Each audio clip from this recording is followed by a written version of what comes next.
Jimmy Akin's Mysterious World is brought to you by the Star Quest Production Network and is made possible by our many generous patrons. If you'd like to support the podcast, please visit sqpn.com/give.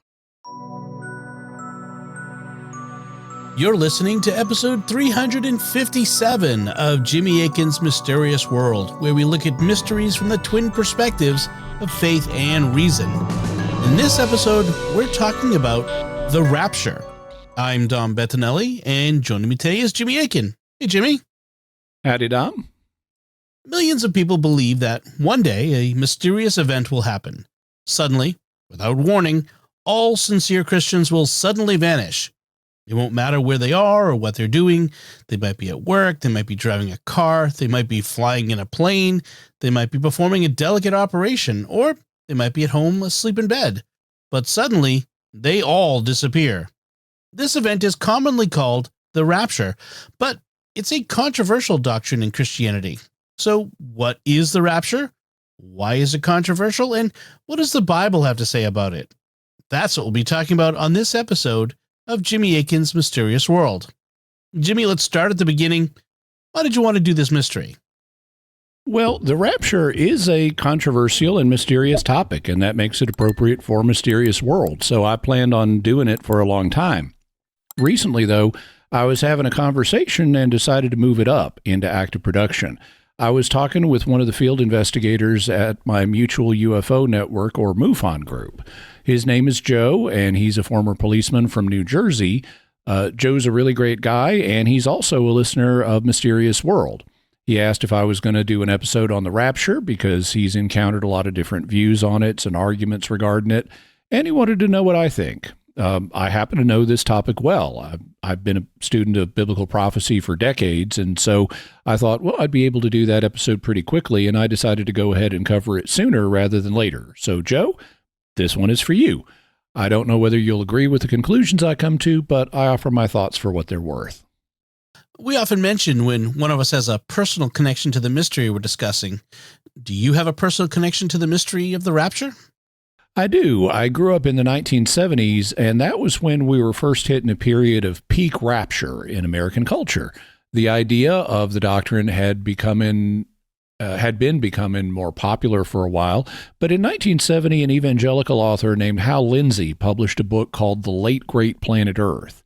It taught the idea of the rapture, and it became a bestseller. By the year 2000, it reportedly had sold at least 35 million copies. And so, as I was growing up in the 1970s, I was exposed to its claims and the claims of other similar authors.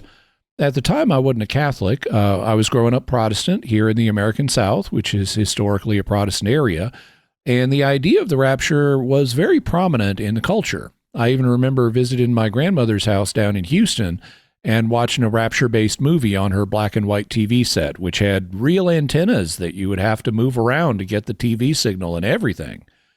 This was a really scary time. The Cold War was going on, so people were afraid of nuclear war happening at any time. There were people on the news talking about overpopulation and possible famines that might be coming and kill millions of people. There was conflict in the Middle East between Israel and its neighbors. The 1970s energy crisis and the oil shocks kept Arab nations in the news. There was lots of talk about pollution and ruining the environment, so all sorts of exciting stuff. I, in particular, was fascinated with Bible prophecy. I read books by different authors on Bible prophecy, and I read books of the Bible that I was told would reveal what was coming in our future, our near future. In fact, these were about the only books of the Bible that I read. So I was a really big fan of Bible prophecy. When I was in my teenage years, I was in the New Age movement for a while, but when I was 20, I had a powerful conversion to Christ, and I've been a serious Christian ever since. After I came back to Christ, I continued studying Bible prophecy, only from the perspective of an adult now. And Revelation is one of my favorite books of the Bible. I really love it, and I continue to study and write about it a lot. At first, I was only aware of the particular school of interpretation that I'd grown up hearing about, and so I looked at everything through that lens, through that perspective. I remember once when, as a young adult, a friend loaned me a book that had a different perspective on Bible prophecy, and when I read it, I was horrified. I told my friend quite frankly that I thought the book was inspired by the spirit of the Antichrist, which really shocked him, but it illustrates how serious I was.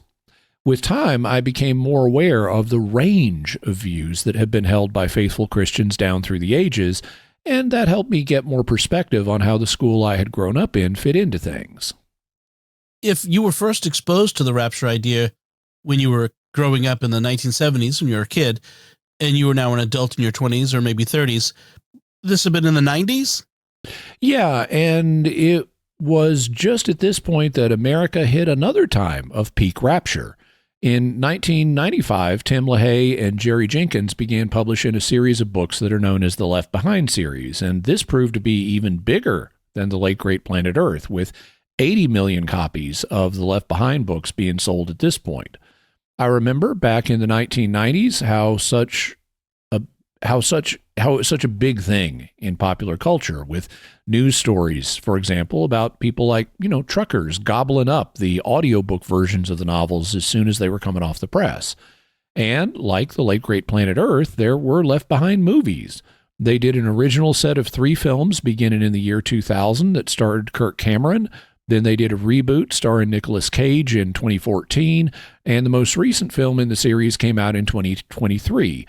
It's called Left Behind, The Rise of the Antichrist, and it starred Kevin Sorbo, so Hercules himself. In any event, the Left Behind franchise has exposed countless people to the idea of the rapture, and many people assume that the end-time scenarios reflected in it are the agreed-upon teaching of all Christians. As we're going to see, there is some diversity of opinion among Christians on such scenarios. So how do you want to proceed with today's mystery? The first thing I'd like to do is describe something about prophecy that all Orthodox Christians agree on. Then we'll explore the most common presentation of the idea of the rapture, the one that you'll find in the late great Planet Earth and Left Behind. Then we'll look at some alternative views about the rapture, and we'll look at how the idea of the rapture developed, and finally we'll look at other streams of Christian thought. Then what's the central idea that all Christians agree on? It's the idea that Jesus is coming back. People will know that the Christian faith holds that 2,000 years ago there was a figure named Jesus of Nazareth who Christians believed to be the Son of God and the Jewish Messiah, but not everyone approved of him, and he got into difficulties with the Jewish leaders who had him executed by the Roman authorities. The way he was executed was by crucifixion, and this much is agreed to by basically everybody. All reputable scholars acknowledge that Jesus of Nazareth existed, that he was crucified by the Romans, and so forth. Even skeptical scholars like Bart Ehrman agree with this. But Christians hold that Jesus' story didn't end with his crucifixion. Instead, the early Christians reported that a few days after his crucifixion, Jesus rose from the dead and appeared to many. He then ascended into heaven, which is where he is now, and one day he'll return. This return is discussed at many points in the New Testament, and a particularly informative one is at the beginning of the book of Acts, which records what happened when Jesus ascended. And when Jesus had said these things, as they were looking on, he was lifted up, and a cloud took him out of their sight. And while they were gazing into heaven, as he went, behold, 2 men stood by them in white robes, and said, Men of Galilee, why do you stand looking into heaven? This Jesus, who was taken up from you into heaven, will come in the same way as you saw him go into heaven. So just as Jesus went up and disappeared in the clouds, he will one day return and descend from the clouds. Christians differ on exactly what that means and what you would see if you were witnessing it, but the fact that Jesus will one day return is a universal Christian belief. It's shared by basically everyone, whatever else they may disagree on. Thus, the most popular Christian creed, the Nicene Creed that was written in the AD 300s, says that Jesus ascended into heaven and is seated at the right hand of the Father. He will come again in glory to judge the living and the dead, and his kingdom will have no end. And the events that the creed refers to, like the final judgment of the living and the dead and the eternal kingdom of Christ, are also mentioned at various places in the New Testament.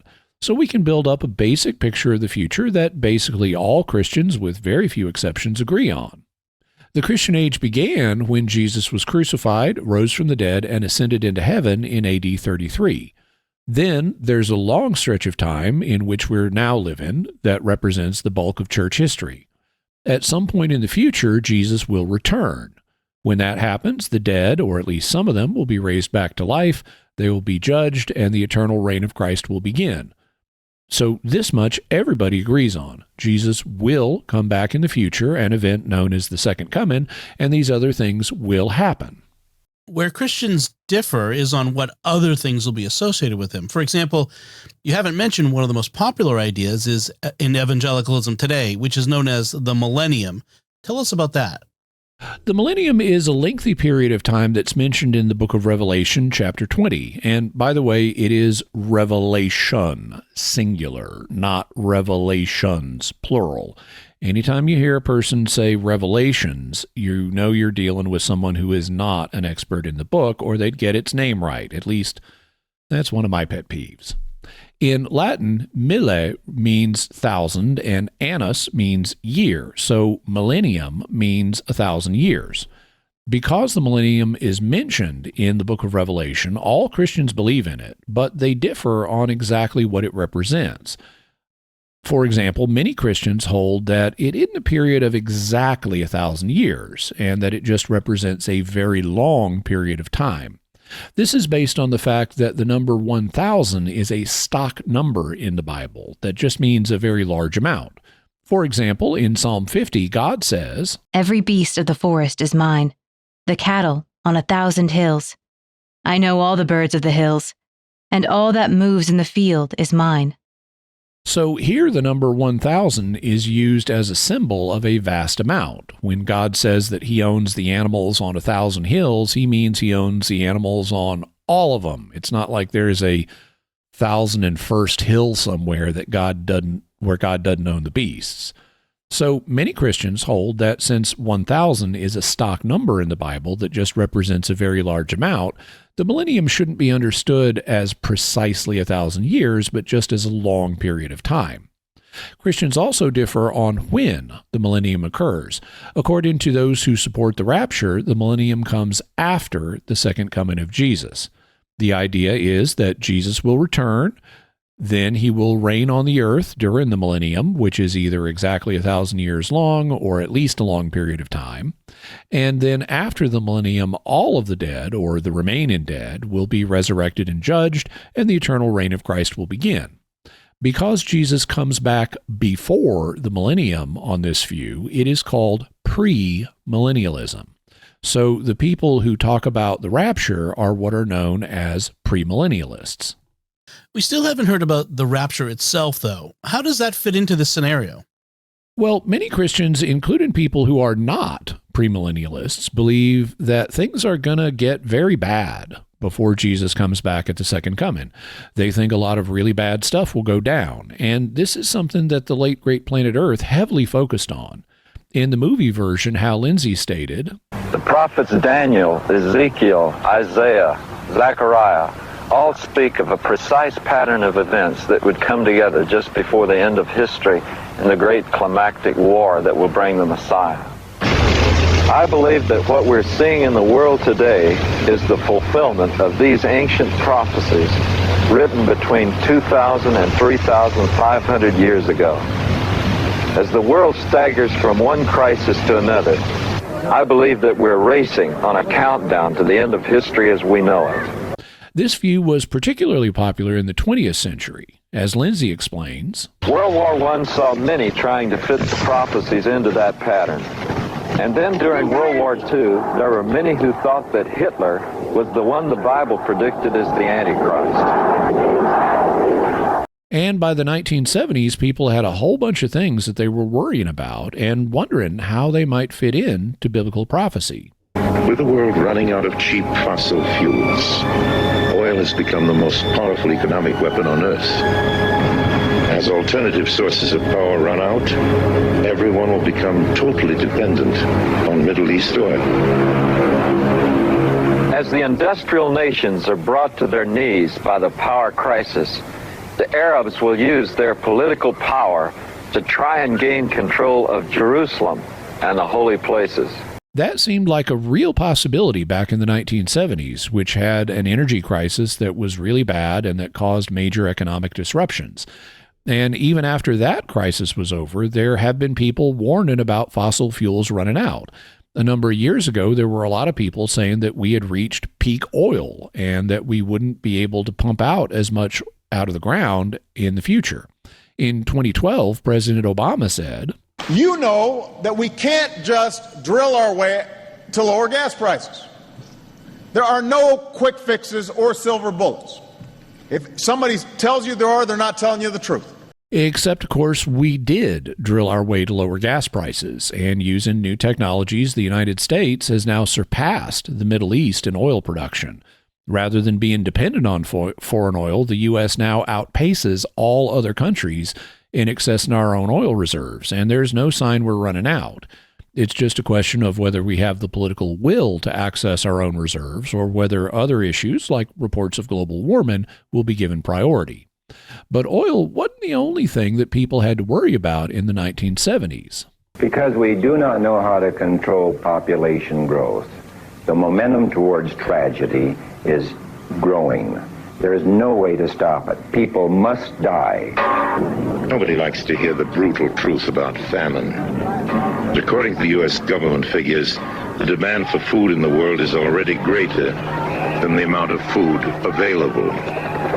At the present time, there are 600 million people who are dangerously undernourished, and 800 million living on less than 30 cents a day.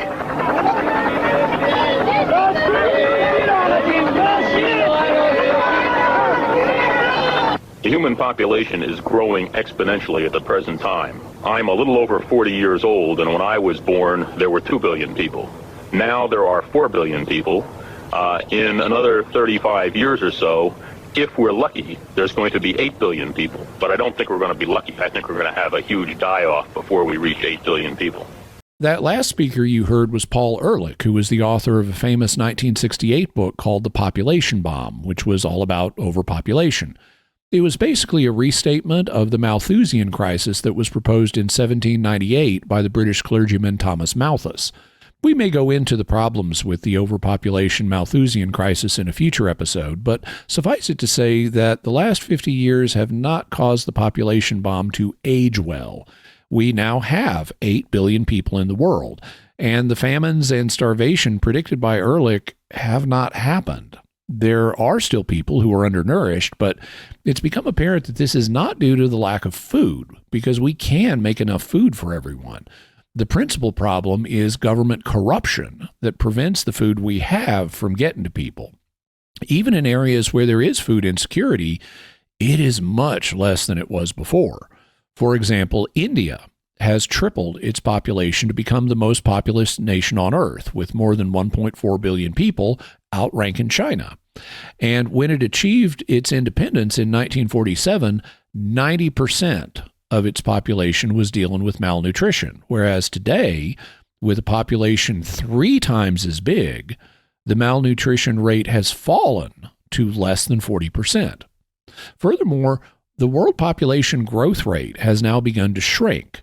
This is due to people moving into cities, a process known as cityfication.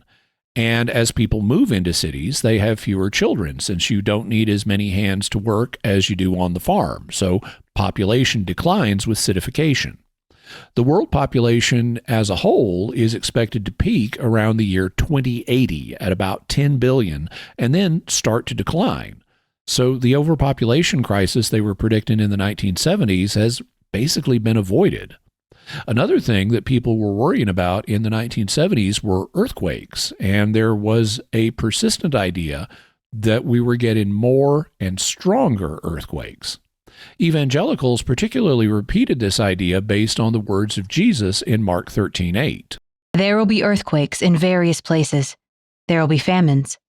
These are but the beginning of the birth pains. Since many assumed that we were living very close to the end, earthquakes must be rising.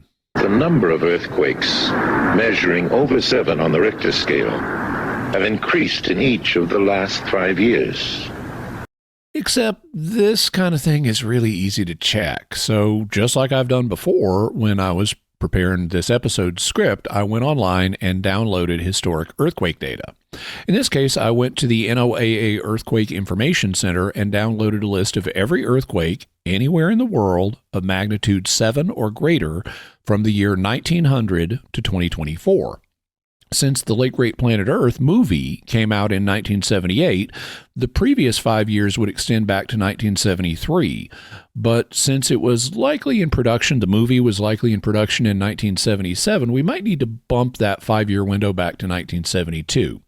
Either way, it is just not true that earthquakes of 7 and above on the Richter scale went up for each year in a 5-year period preceding the movie. In 1972, there were 22 such earthquakes. Then it dropped to 10 in 1973. Then it dropped to 7 in 1974. It rose to 11 in 75, rose to 15 in 76, dropped to 10 in 77, and rose to 11 in 1978. So we see an up and down pattern in these years. Of course, that only addresses a specific range of years in the 1970s, but I tracked the data for earthquakes for a period of 125 years, from 1900 to 2024. And there is no overall increase in earthquake activity. None. Some years have more earthquakes of magnitude 7 and above, and some have fewer, but there is no increase in the number. When you add a trend line to the chart, the trend line is flat. In fact, it actually goes down a little. And if you argue that this may be a data artifact based on the fact that we have more and better seismographs now than we did 125 years ago, it'll only make things worse, because the seismographic equipment in 1900 would have counted fewer big earthquakes back then in remote parts of the world. And so if there were uncounted big earthquakes early in the series, it would make the decline in the numbers even steeper. It would not show an increase in trend in big earthquakes, but an even more steeply declining trend.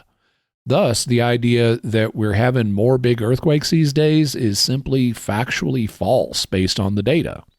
Now, earthquakes are a real phenomenon, but there were even weirder things that they were worried about in the 1970s, and here's one of my favorites. Scientists are now warning us of terrible dangers from outer space in 1982.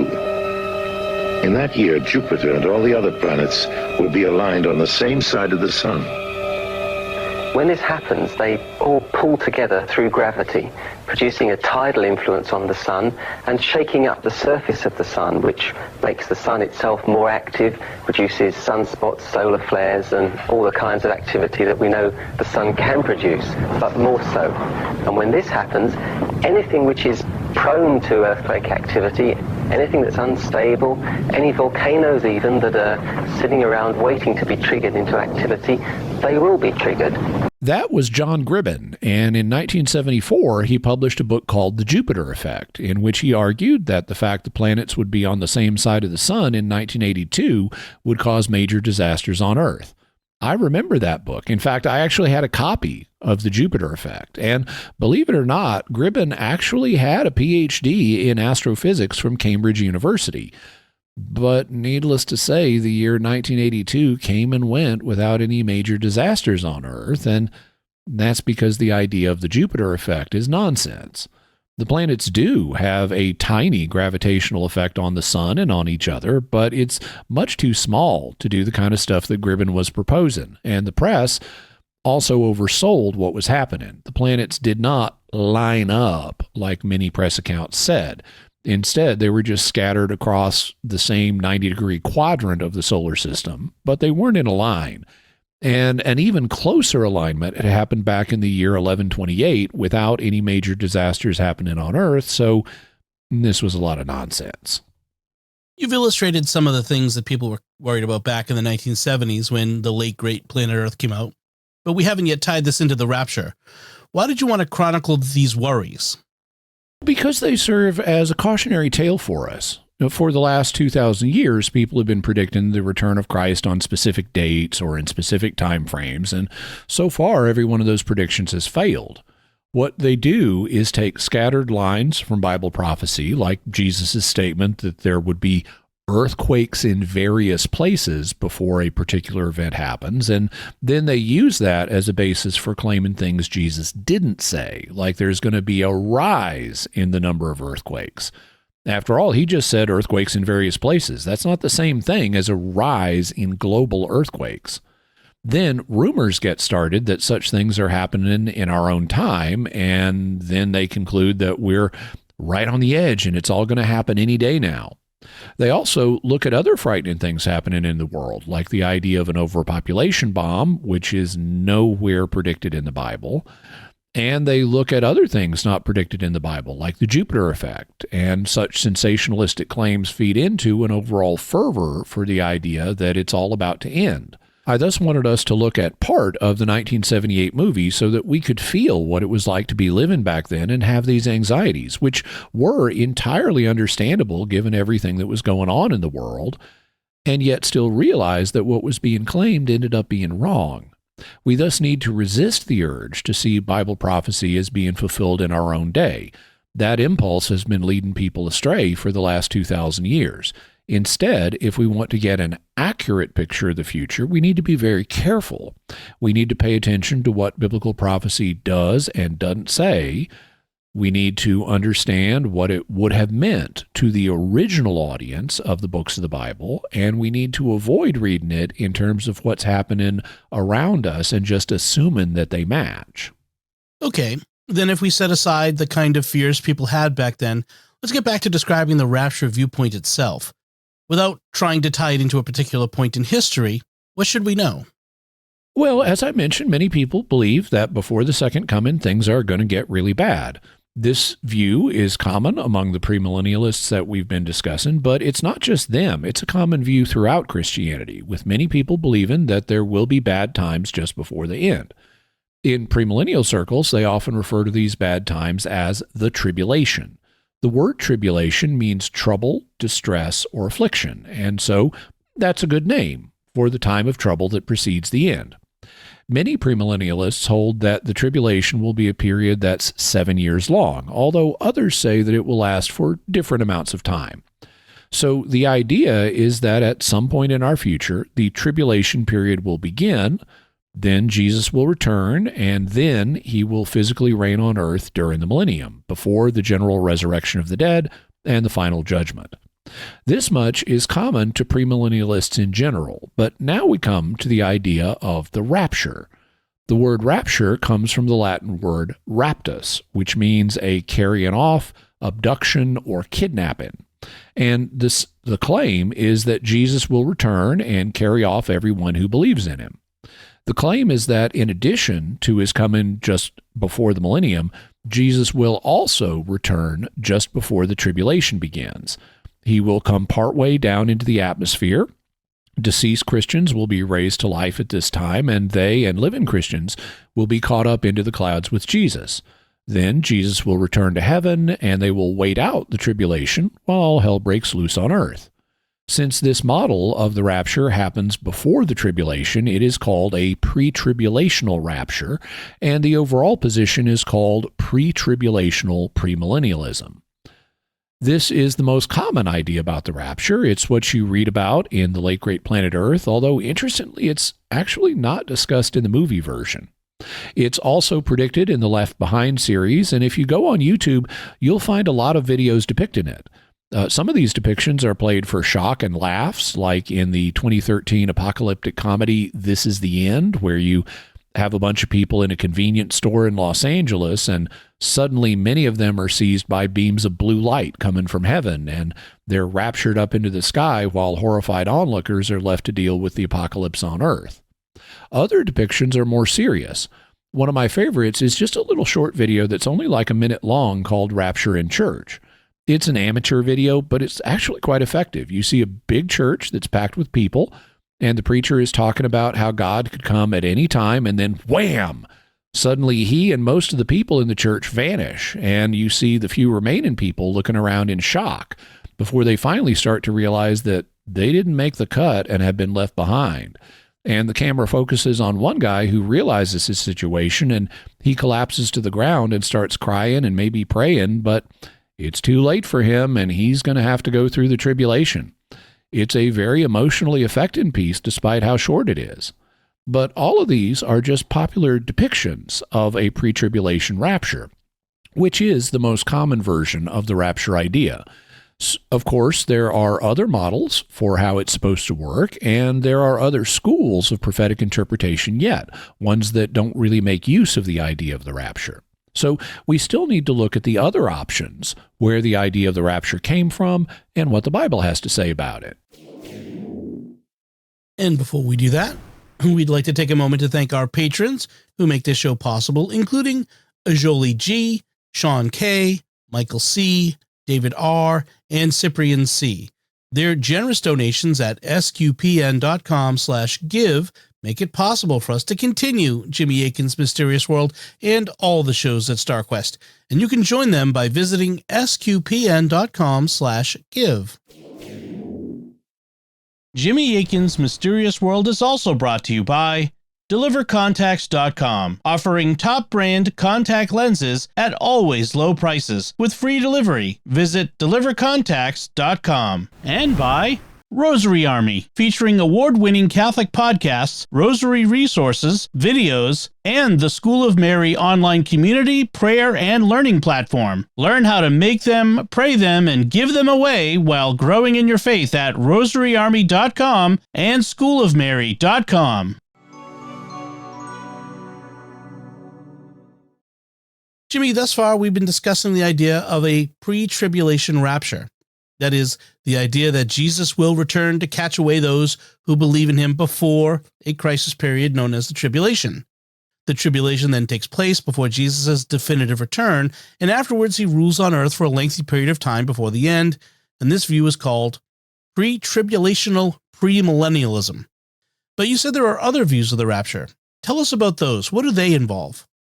Well, at least among those views that talk about the rapture, they principally have to do with where it's placed. The most common view, as we mentioned, envisions a pre-tribulational rapture. That is, it holds that Jesus will come back before the tribulation to take away his followers, so they won't have to go through the tribulation on earth at all. The opposite view is known as a post-tribulational rapture. On this view, Christians will go through the tribulation while hell is breaking loose on earth.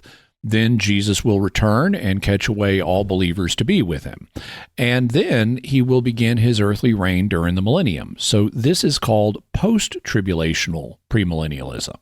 In between these two views are a few variants. One of them holds that the tribulation will be broken into two pieces, each being perhaps 3.5 years long.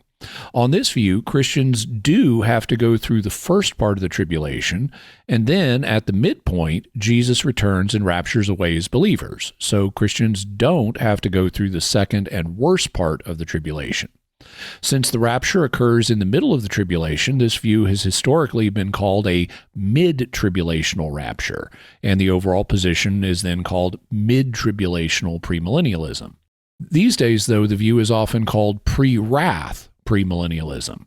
The idea is that the second and worst part of the tribulation is when God's wrath is really poured out on the wicked of the world, and so God takes his people out of this world before that happens, resulting in a pre-wrath of God or pre-wrath rapture.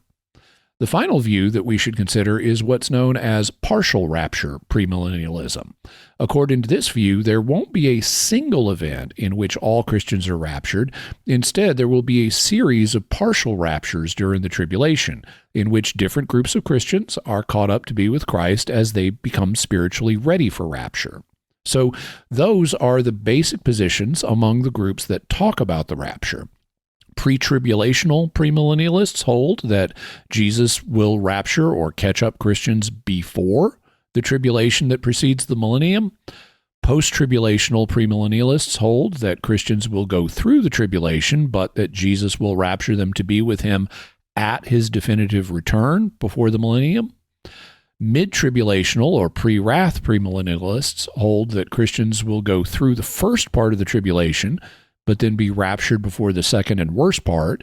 And partial rapture premillennialists hold that there will be a series of raptures during the tribulation. All of these, except pre-tribulational premillennialism, are minority positions among rapture supporters, though. The idea of a pre-tribulational rapture is by far the most common. You've referred several times to those who talk about the rapture and rapture supporters. That suggests that not everyone in the Christian community believes in the rapture, or at least that they don't all use the term. What can you tell us about the origins of the idea of the rapture? Well, this will come as a surprise for many rapture supporters, but it's actually quite recent. As we'll see, virtually all Christians hold that there is an event you could call the rapture. They don't all use that term, but they agree that there's this event. But the idea of a pre-tribulational rapture is extremely recent in church history. The idea was popularized by a man named John Nelson Darby, and he's so recent that we actually have photographs of him. So the idea of a pre-tribulational rapture is extremely recent. Darby was born in 1800, and he was a member of a religious movement in England and Ireland known as the Plymouth Brethren. And he began to popularize the idea of a pre-tribulation rapture in 1827, so just under 200 years ago. Before that, basically no one had ever heard of the idea. The concept was unknown to the early church fathers, like, for example, St. Augustine in the AD 300s. It was unknown to the medieval theologians, like St. Thomas Aquinas in the AD 1200s. And it was unknown to the Protestant reformers, like Martin Luther and John Calvin in the 1500s, and even John Wesley in the 1700s. But then, in the 1800s, in the age of photography, John Nelson Darby started promoting the idea, and it was part of a new theological system that Darby had developed known as dispensationalism. According to Darby, God has divided up history into distinct periods known as dispensations. Now, the idea that God has different periods in history is not new, and Christians have always believed that. But Darby taught a system of dispensations that included the idea of a pre-tribulation rapture, and that was new, something that was basically unknown before, and the idea slowly started growing. A key step in that growth was due to a man named Cyrus Ingerson, or C.I. Schofield. He was born in 1843, and he was an American and, for a time, a Confederate soldier. But what he's famous for is an edition of the Bible that he published in 1909. It's known as the Schofield Reference Bible. This Bible included notes and introductions that taught Darby's dispensationalism, including a pre-tribulational rapture. And since people often just take the notes in their Bibles at face value and don't question them too much, people who bought the Schofield Reference Bible were frequently convinced by the notes that he had included. Still, the idea of a pre-tribulational rapture was not hugely popular. In the mid-20th century, other views were still more common. But then came the 1970s and the late great Planet Earth that really popularized the idea of the rapture in evangelical circles, and it grew even more in the 1990s due to Left Behind, though it has started to fade in popularity recently, and other schools of thought have begun becoming more popular again here in America. Which groups of Christians tend to promote the idea of a rapture, especially a pre-tribulational one? Well, the idea is common in the Plymouth Brethren, where it started, but they're a very small group. The bulk of its supporters are found here in America in groups that use the Schofield Reference Bible or were otherwise influenced by dispensationalism. That includes many, but not all, Baptists. It also includes many Pentecostals, and it includes many non-denominational Christians. Other groups don't tend to teach the rapture, and this is largely an American phenomenon due to the Schofield Reference Bible. The idea of the rapture is much less common outside of America, except where there have been churches recently founded by American missionaries, like in the Pentecostal movements in other countries. So despite its popularity here in America and the popularity of the Left Behind series, the idea of a pre-tribulational rapture is primarily an American phenomenon. It's a minority position in worldwide Christianity, and it's a minority position in Christian history since it only goes back to the 1820s. Then what about other groups? What have they believed? Well, there have been basically three scenarios for how Christians see the future going. You'll recall that virtually all Christians believe that we're now living in a gulf between the first and second comings of Christ, and that in our future is the second coming, the resurrection of the dead, and the final judgment, and the eternal reign of Christ. Where they differ is on how the millennium that John refers to in Revelation 20 fits into things. According to the view that we've been exploring so far, premillennialism, Jesus comes back before the millennium, which itself precedes the final resurrection, judgment, and eternal reign. In the 1820s, John Nelson Darby proposed dispensationalism, which includes the idea that there would be a rapture before the tribulation that precedes the millennium. This is known as pre-tribulational premillennialism, and it's also called dispensational premillennialism. Another aspect of dispensationalism is that it focuses heavily on plans that God supposedly has for the Jewish people and the nation of Israel.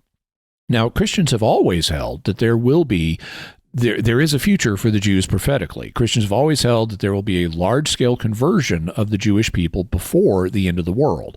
That's something that St. Paul talks about in Romans 11. But in dispensationalism, there are supposed to be much more elaborate plans involving Israel as a nation-state. And dispensationalism is something new. It's not the historic form of premillennialism. That view is known as historic premillennialism. Historically, premillennialists agreed that there would be a period of trouble or tribulation before the second coming, but they held that Christians would have to go through this period, and then Jesus would return and gather his faithful to him. So historic premillennialism is a version of what we would call post-tribulational premillennialism. Now, premillennialism has gone through different phases of popularity in church history. It was quite popular in the first few centuries. It wasn't universal, but it was popular. But then its popularity faded, and it's had occasional bursts of popularity since then. It became particularly popular in the second half of the 20th century after the horrors of World War II, even though even then it was still a minority position in world Christianity. What are the alternatives to premillennialism? One is known as postmillennialism. On this view, Jesus comes back after the millennium, which is why it's called postmillennialism. The idea is that at some point in our future, a golden age will begin in which Christianity largely triumphs over the forces of darkness. There may be a final unleashing of those forces of darkness, a tribulation, at the end of that golden age. But then Jesus returns, the dead are raised, the judgment happens, and the eternal reign begins. This view was sometimes advocated by John Wesley, but it's never really been that popular and has always been a minority position. Then what's the majority opinion in Christian history? In Protestant circles, it's often called amillennialism, but everyone agrees that this is a misnomer. In Greek, means no. And so amillennialism would mean that there is no millennium according to the word's word parts. That's not what amillennialists believe, though. Instead, they believe that the millennium is going on right now. And that may come as a surprise to some people, so let's look briefly at how Revelation introduces the millennium. John says, "Then I saw an angel coming down from heaven, holding in his hand the key to the bottomless pit and a great chain. And he seized the dragon, that ancient serpent, who is the devil and Satan, and bound him for 1,000 years, and threw him into the pit, and shut it, and sealed it over him, so that he might not deceive the nations any longer, until the 1,000 years were ended. After that, he must be released for a little while." The word translated bottomless pit here is abyssos, or abyss. And this is like what we read in the books of Jubilees and First Enoch, which we discussed in episodes 319, 323, and 324, which you can listen to at mysterious.fm/319, mysterious.fm/323, and mysterious.fm/324. There, we heard about how the Watchers, the fallen angels, were cast into the abyss. This is also like what we read about in Jude verse 6, which says, "The angels who did not stay within their own domain, but left their proper dwelling, he has kept in eternal chains, under gloomy darkness, until the judgment of the great day." And it's like what we read about in 2 Peter 2:4, which says, "God did not spare angels when they sinned, but cast them into hell, and committed them to chains of gloomy darkness, to be kept until the judgment." So in Revelation 20, an angel forces the devil to join the other fallen angels in the abyss so that the devil can no longer deceive the nations. Revelation then goes on to describe Christ reigning during the millennium together with his saints who live and reign with him. And especially after the persecutions of the early centuries ended, Christians saw this being fulfilled in their own day. The prophet Isaiah had declared, "The earth shall be full of the knowledge of the Lord, as the waters cover the sea." The same prophecy is found in Habakkuk chapter 2, verse 14. And once the persecutions ended, early Christians naturally concluded that the golden age that Isaiah, Habakkuk, and Revelation had prophesied had begun. Compared to the first century, when the world was swallowed in pagan darkness, earth is today full of the knowledge of the Lord the way the waters cover the sea, when fully a third of the human race is Christian and half of the human race worships the God of Abraham. Jesus is indeed reigning from heaven with his saints and through his church here on earth. The devil has been bound so that he can no longer deceive the nations, and so the progress of the gospel through evangelization is unimpeded.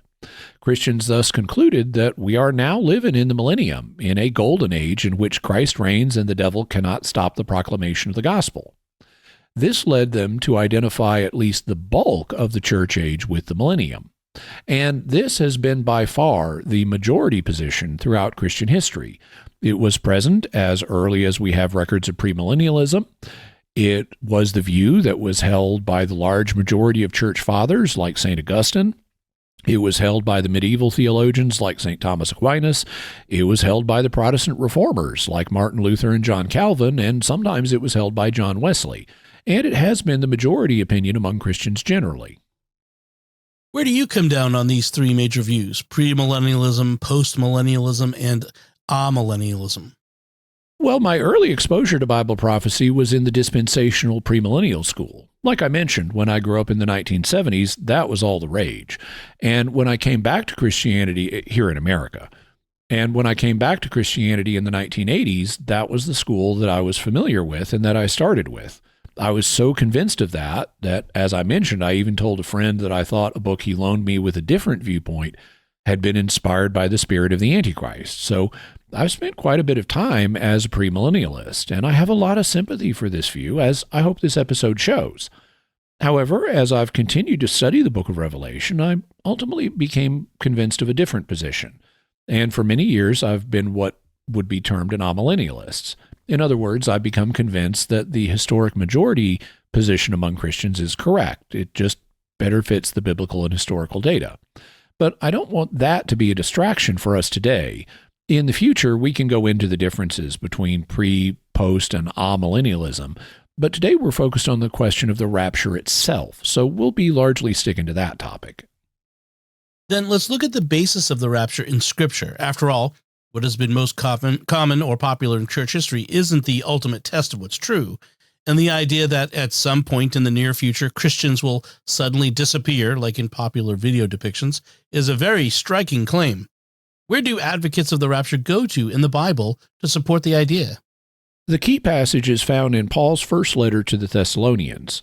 Paul had only briefly visited Thessalonica and did not have time to give his converts there a thorough instruction in the Christian faith. This is because he was driven out of the city after only 3 weeks by a riot. You can read about that in Acts chapter 17. He then wrote 1 Thessalonians shortly after this, and he was very relieved to hear that the Thessalonian Christians were sticking with their recent embrace of the Christian faith. However, he needed to correct them on a few points that he presumably would have clarified if he had been able to stay with them longer. One of these concerns the fate of the dead. Apparently, some Thessalonian Christians thought that you needed to be alive at the time that Jesus comes back if you want to enter his kingdom, and they were afraid that their lost loved ones had missed out on Christ's kingdom. So in chapter 4 of the letter, Paul writes, "But we do not want you to be uninformed, brothers, about those who are asleep, that you may not grieve as others do, who have no hope. For since we believe that Jesus died and rose again, even so, through Jesus, God will bring with him those who have fallen asleep. For this we declare to you, by a word from the Lord, that we who are alive, who are left until the coming of the Lord, will not precede those who have fallen asleep. For the Lord himself will descend from heaven with a cry of command, with the voice of an archangel, and with the sound of the trumpet of God. And the dead in Christ will rise first. Then we who are alive, who are left, will be caught up together with them in the clouds to meet the Lord in the air, and so we will always be with the Lord. Therefore, encourage one another with these words. So the Christians in Thessalonica can comfort one another with the realization that their departed loved ones will not miss out on the kingdom of Christ. When Jesus comes back, the dead in Christ will actually rise first, and then we will all get to be with Jesus forever, which is awesome and a very comforting thought. That was the purpose Paul was pursuing in this passage, but for our purposes, the interesting part is where Paul says, The Lord himself will descend from heaven with a cry of command, with the voice of an archangel, and with the sound of the trumpet of God. And the dead in Christ will rise first. Then we who are alive, who are left, will be caught up together with them in the clouds to meet the Lord in the air. And so we will always be with the Lord. So that's the key bit. Paul refers to Jesus descending from heaven, the dead rising again, and the remaining living Christians being caught up together with the former dead to meet Jesus in the air. That sounds rather undeniably like the rapture. If 1 Thessalonians 4 is this clear, why do any Christians reject the idea? Well, I don't think that they do, or that they don't need to. But first, there are two issues that need to be addressed. The first one has to do with the language that different groups use. Now, in 2 Timothy 2, verse 14, St. Paul says, Remind people of these things, and charge them before God not to quarrel about words, which does no good, but only ruins the hearers. Similarly, in 1 Timothy 6, verse 4, he says, An unorthodox man is puffed up with conceit and understands nothing. He has an unhealthy craving for controversy and for quarrels about words, which produce envy, dissension, slander, evil suspicions. So the New Testament has a significant ethic against quarreling about words. What you believe is important, but what you call your belief is not. So I don't think that most Christians disagree that there will be an event that can be called the rapture. And Paul explicitly says in 1 Thessalonians 4 that in the future, Christ will descend from the heavens, and all Christians, both the living and the formerly deceased ones, will be caught up to meet him in the clouds. Some Christians call that the rapture and others don't, but it's the same fundamental event either way. So we don't need to fight about the terms that are used for it. On the other hand, the phrase the rapture has a bunch of associations. It tends to be used by people who believe in dispensational premillennialism, and it tends to be associated with the idea of a pre-tribulation rapture, like the one seen in Left Behind. So when most Christians say things like, I don't believe in the rapture, they don't mean that there is no future event where all believers are gathered to Christ. Instead, what they mean is they don't believe in dispensational premillennialism's version of the rapture, or that this event will occur before the tribulation and thus several years before the second coming. So I understand why many people reject the language of the rapture. I don't use it myself unless I'm talking with people who use it. Since I try to make one of the hallmarks of my ministry not fighting about words and focusing on substance. Each theological community has the right to develop its own way of using language to express its beliefs, and we need to learn to translate between the languages of different communities and generate light rather than heat. Then how do you want to go about shedding light on the issue in this episode? Well, first, we'll just continue using the term rapture in our discussion. We'll just continue to refer to the event mentioned in 1 Thessalonians 4 as the rapture, so we don't have to fight about words. Second, we'll grant, at least for the moment, as many of the views commonly associated with the rapture as possible. So for purposes of argument, we'll just assume that premillennialism is true. That's not what I personally believe, but we'll assume it. We'll also assume that there will be a time of tribulation, before the millennium begins, and we won't be getting into the nation of Israel or unique claims that dispensationalism makes one way or another. This will let us keep the focus on the rapture itself, and there are two questions we need to answer here.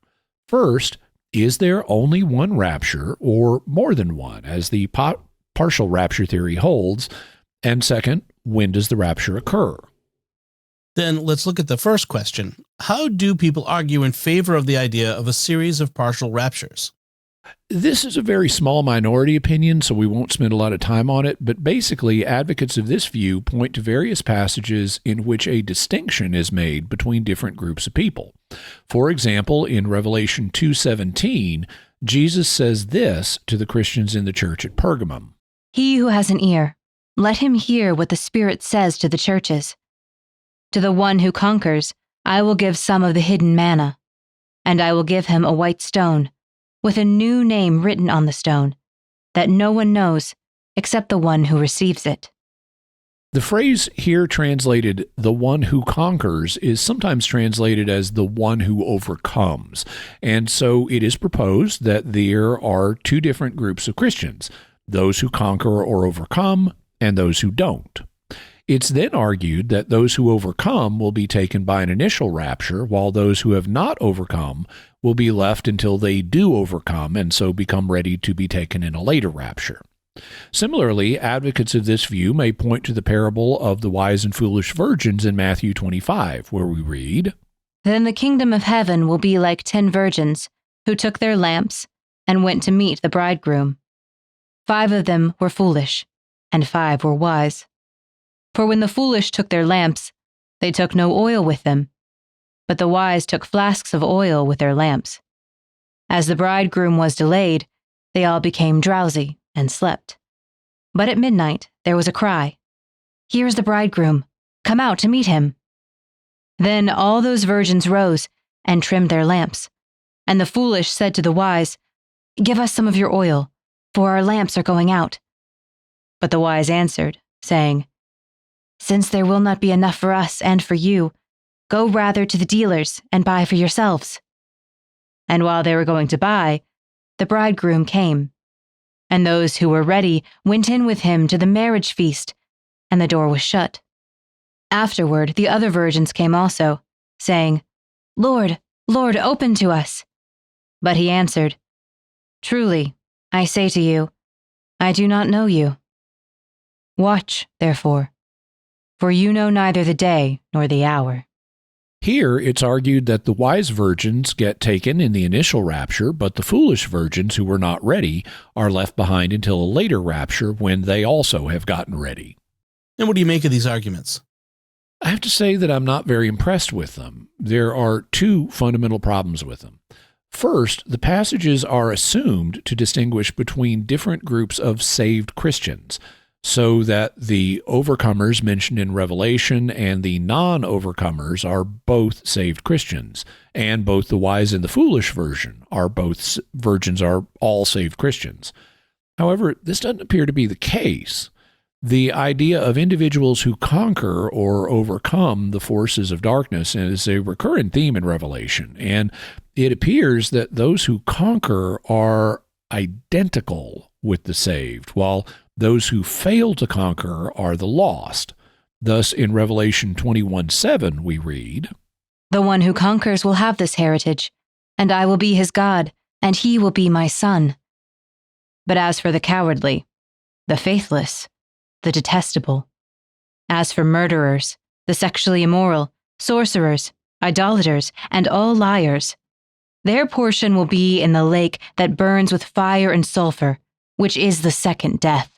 So it looks like the language of overcoming and conquest is used in Revelation to identify the saved, and anyone who doesn't fall into this category is among the lost. Similarly, in the parable of the wise and the foolish virgins, you'll recall that Jesus told the foolish virgins, Truly, I say to you, I do not know you. I do not know you is the language Jesus elsewhere uses with the lost, and so it appears that in this parable, the distinction is not between two groups of saved people, but between a group of saved people and a group of lost people. That's the first problem with these passages. If there's a first, there must be a second. So what's the second problem with them? None of them even mention the idea of a rapture. None of them ever mention the idea of being caught up into the clouds to meet Jesus. The parable of the wise and foolish virgins does include the idea of entering God's kingdom, which is symbolized by the wise virgins being led into a wedding party being held in a house, but entering God's kingdom is not the same thing as being caught up into the clouds to meet Jesus at a specific point in time. You can enter God's kingdom, for example, by dying in the Christian faith and going to heaven. Therefore, the parable does not address the question of the rapture.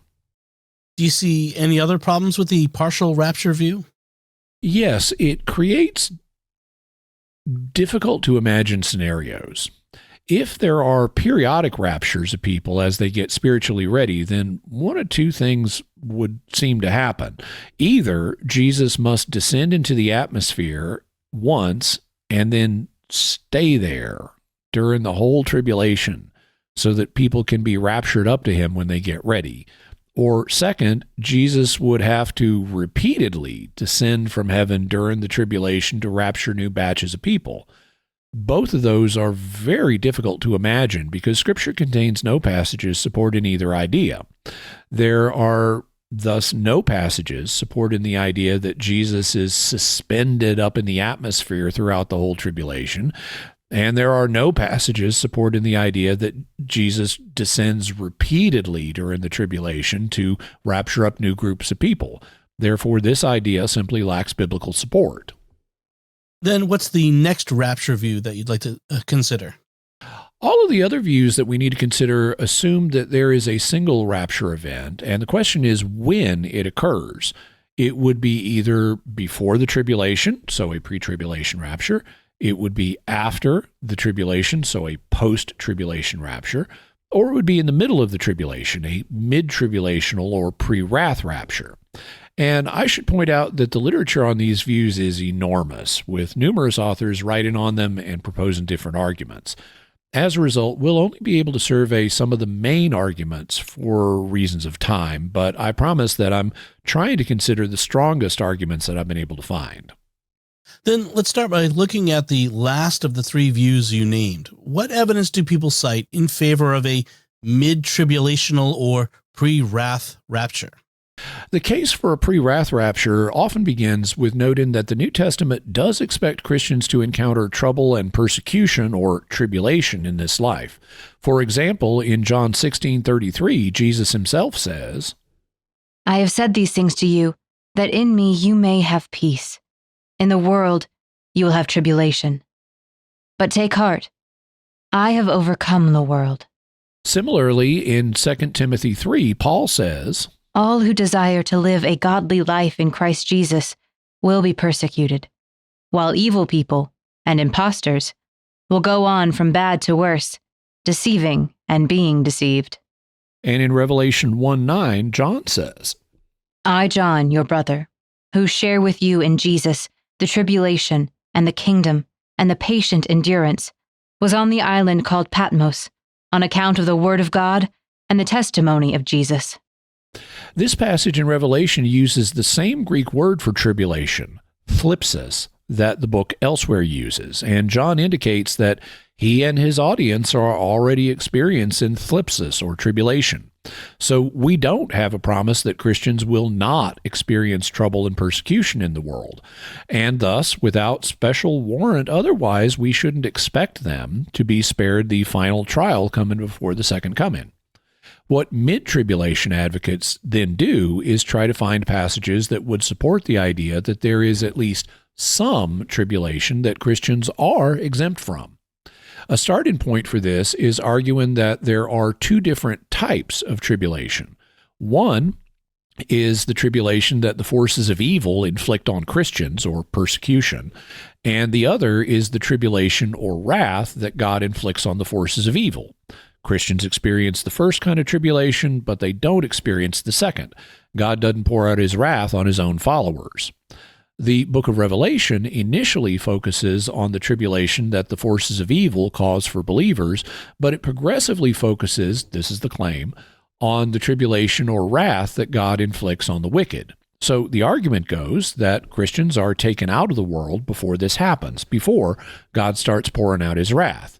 Thus, Christians are raptured somewhere in the middle of the book. And there are specific verses that mid-tribulation advocates appeal to in this regard.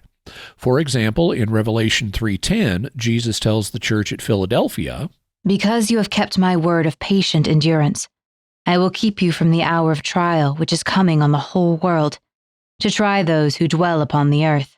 Later in chapter 7, we read, "After this I looked, and, behold, a great multitude that no one could number, from every nation, from all tribes and peoples and languages, standing before the throne and before the Lamb, clothed in white robes, with palm branches in their hands. Then one of the elders addressed me, saying, 'Who are these, clothed in white robes, and from where have they come?' I said to him, 'Sir, you know.' And he said to me, 'These are the ones coming out of the great tribulation. They have washed their robes and made them white in the blood of the Lamb.'" It's also argued that the saved are with Jesus when he comes in judgment. Therefore, they must have been caught up to be with him at some prior point. So, in Jude verses 14 and 15, we read, "It was of these also that Enoch, in the 7th generation from Adam, prophesied, saying, 'Behold, the Lord came with myriads of his holy ones, to execute judgment on all, and to convict all the ungodly of all their deeds of ungodliness, which they have committed in such an ungodly way, and of all the harsh things which ungodly sinners have spoken against him.'" So here, Jesus comes with myriads of his holy ones, and the argument is that these must be human saints that were raptured earlier than this point. Similarly, in Revelation 19, just before the Millennium is introduced in chapter 20, we read, "Then I saw heaven opened, and behold, a white horse. He who sat upon it is called Faithful and True, and in righteousness he judges and makes war. His eyes are like a flame of fire, and on his head are many diadems. He has a name inscribed, which no one knows but himself. He is clothed in a robe dripped in blood, and the name by which he is called is the Word of God. And the armies of heaven, wearing fine linen, white and pure, followed him on white horses." Here, Jesus is accompanied by the armies of heaven, and it is argued that they too must be human saints who were raptured earlier. So, in view of such passages, it's argued that the faithful must have previously been raptured to be with Jesus, and the logical point for that to happen for a mid-tribulationist was before God's wrath started being poured out in the middle of the tribulation. Isn't the tribulation often said to be a period that's 7 years long? Yes, it's often linked to what is known as the 70th week of Daniel, which is part of Daniel's prophecy of 70 weeks in Daniel chapter 9. Getting into that prophecy and what it refers to would take us further afield than we have time for today, but I would note that it's taken in different ways, including among tribulation advocates. Some hold that it's a period of 7 literal years, which is split into 2 halves. The first 3.5 years being a milder form of tribulation, and the second 3.5 years being a great tribulation in which God pours out his wrath. On the other hand, some mid-tribulation advocates argue that the numbers used here are frequently symbolic in prophecy, and so this may not represent a literal span of 7 years. 7 is a number of completeness, and so it may just represent the complete time of trouble that will be coming, and that time of trouble will be divided into 2 phases. However, we don't need to be detained by the details of precisely how this prophecy should be interpreted in order to settle the issue of when the rapture will occur.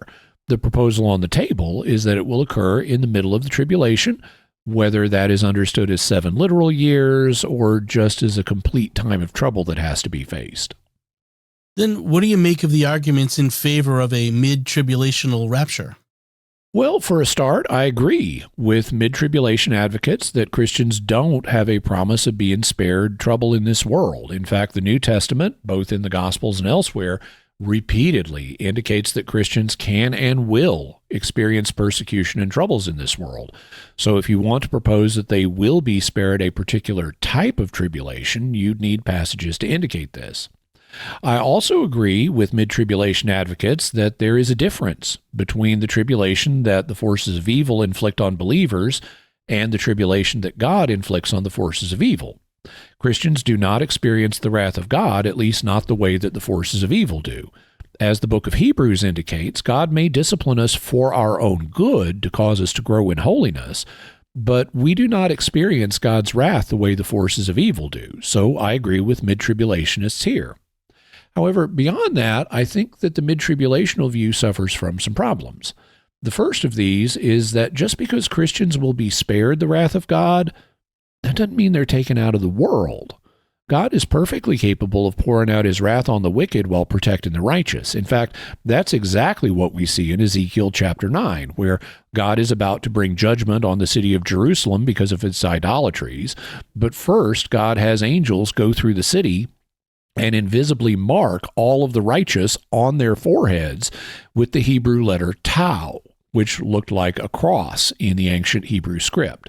So that by having their foreheads invisibly marked with the sign of the cross, they would be spared from the wrath that was coming upon Jerusalem. And this is just like what we see in Revelation 7, where the execution of God's wrath is delayed until, just like it was delayed in Ezekiel, now it gets delayed until the angels can seal the servants of God with a sign on their foreheads. The same theme appears in Revelation 14. So this looks like people in Revelation are being sealed the way people in Ezekiel were.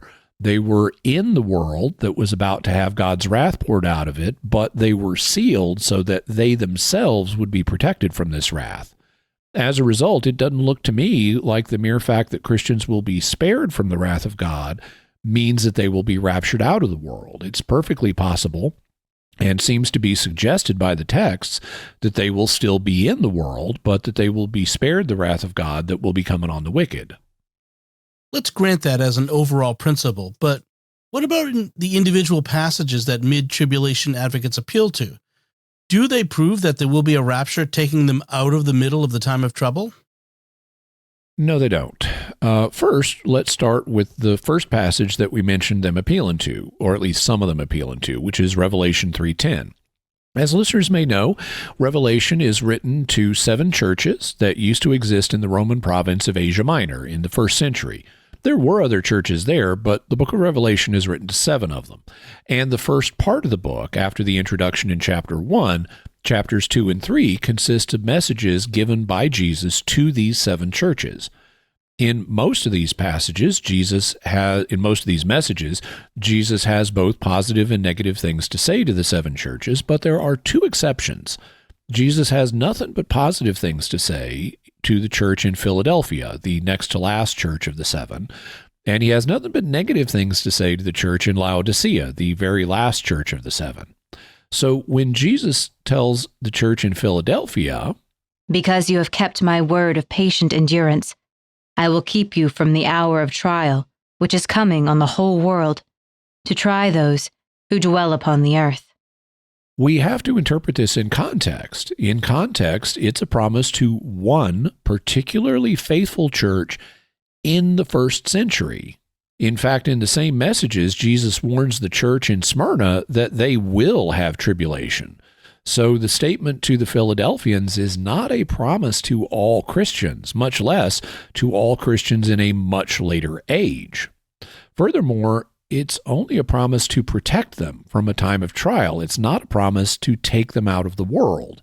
It doesn't mean rapturing them all out of the world at all, just to spare them from a time of trial. In fact, we can be quite certain that the Philadelphian Christians were not raptured out of the world during the trial that happened during their own day. So it's quite possible for Jesus to spare these 1st century Christians in Philadelphia from trial without rapturing all Christians out of the world at a future date more than 2,000 later. The two are just not the same thing. Then what about the second passage you quoted from Revelation chapter 7? Here, John saw a great multitude from every people on earth, and he was told, These are the ones coming out of the great tribulation. They have washed their robes and made them white in the blood of the Lamb. But that doesn't prove a mid-tribulational rapture either. In the first place, the phrase Great Tribulation appears in Daniel chapter 10.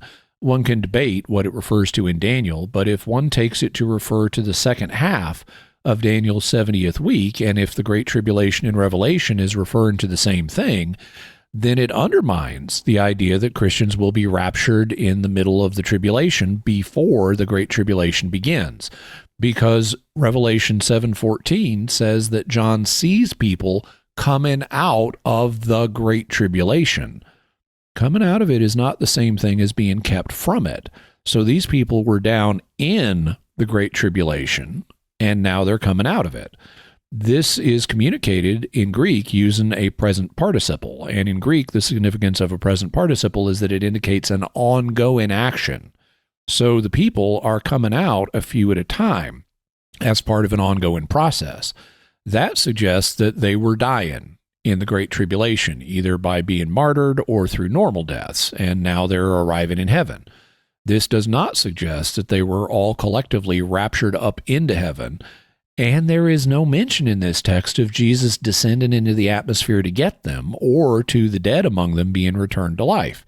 Instead, these appear to just be ordinary Christians who happen to die during the Great Tribulation. So this passage also does not support a mid-tribulation rapture.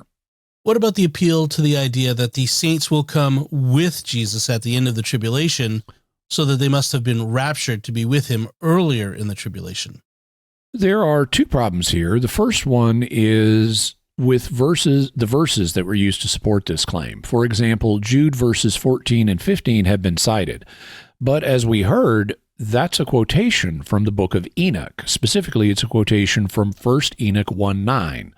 We talked about the book of Enoch in episodes 323 and 324, so you can go to mysterious.fm/323 and mysterious.fm/324 for more information about it. But the problem is that the passage Jude quotes does not mean what a mid-tribulational advocate would want it to. The passage, as quoted in the New Testament, says that God will come with a huge number of his holy ones to execute judgment. But while you can translate the term for holy ones as saints and then understand the saints as humans, that's not what it usually means in a pre-Christian context, which is what the book of Enoch is. It's pre-Christian. Instead, the term usually refers to angels, and that is what it means in 1 Enoch. If you look up 1 Enoch 1:9 in context, it says that God will come forth from his dwelling, that's his heavenly temple, to execute judgment. He will comfort the righteous on earth, and he will execute justice on the wicked on earth, and to do this, he will bring his heavenly army with him. So his heavenly army is not the righteous humans that are going to be comforted. Instead, it's his heavenly army of angels. That's what the passage that Jude is quoting means. So you can't use Jude's quotation from Enoch as a basis for saying that humans will be coming with God to execute judgment. We hit a similar problem with the passage from Revelation 19, where it identifies those accompanying Jesus as the armies of heaven. If you check out scholarly commentaries on Revelation, scholars are quick to point out that you'd normally expect this to be a heavenly army made up of angels. And the scholars discuss whether humans are included in the army rather tentatively. The fact that the armies are said to be wearing white linen doesn't tell us, because angels are also said to wear that. And the Bible typically uses images of angels being sent to mete out justice on earth, while it doesn't tend to depict humans as being sent by God to inflict justice on other humans. In light of this isn't a passage which one can confidently say that humans are accompanying Christ as warriors in battle. You said that there was a second problem besides the nature of the passages themselves, with the idea that human saints accompanying Christ at the end of the tribulation must have been raptured in the mid-tribulation. What is that? Well, even if you grant that these passages show humans accompanying Christ, that doesn't tell you that the rapture happened in the middle of the tribulation. The passages would underdetermine that issue. I mean, it might well have happened at the end of the tribulation. In other words, these same passages, even if they are talking about humans accompanying Christ, they could teach a post-tribulational rapture rather than a mid-tribulational one.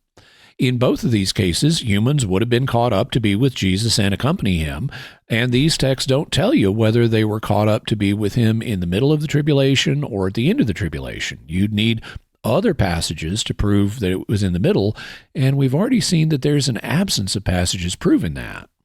Then let's turn to another view. What one would you like to look at next?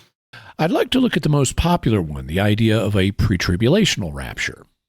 Then let's do that. What evidence do people cite in favor of the idea that Jesus will rapture his followers before the tribulation begins? Once again, we're condensing a vast amount of literature, and I can't cover every minor argument that's ever been made, so we're going to be focusing on the major ones. Also, a lot of the arguments I see for this view, especially among more scholarly people, aren't based on scriptural texts, but on abstract principles, like God wouldn't let his people, this is not so much from the scholars, but some people will argue God wouldn't let his people go through the tribulation, therefore the rapture must occur before it. Or they'll be based on principles that in more scholarly discussions, people seem to think are spread out through different Bible passages. But it's too easy to read principles the way you want to read them unless you can ground them in specific biblical texts. So here we're going to be focusing on the texts. A starting point for texts that have been proposed is in 1 Thessalonians 5. Immediately after the passage in 1 Thessalonians 4, where Paul introduces the concept of the rapture, he writes, "Now concerning the times and the seasons, brothers, you have no need to have anything written to you. For you yourselves are fully aware that the day of the Lord will come like a thief in the night." The argument is that the rapture is the next prophetic event to occur, and so there are no signs to precede it. It will happen unexpectedly, like a thief breaking into your house at night.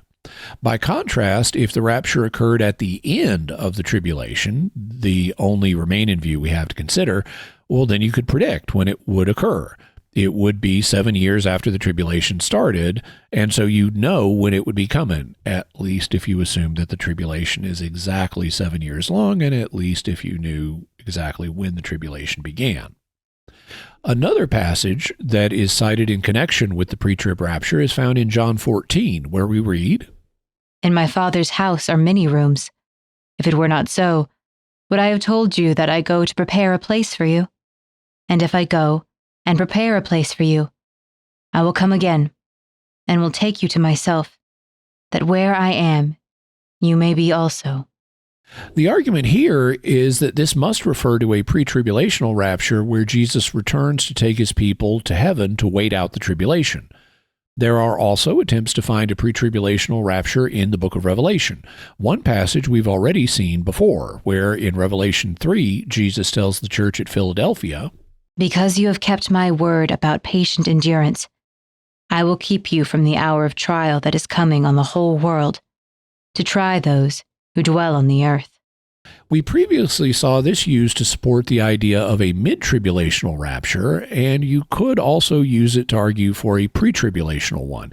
You just move the start of the tribulation that the church will be spared from earlier to the beginning of the overall tribulation.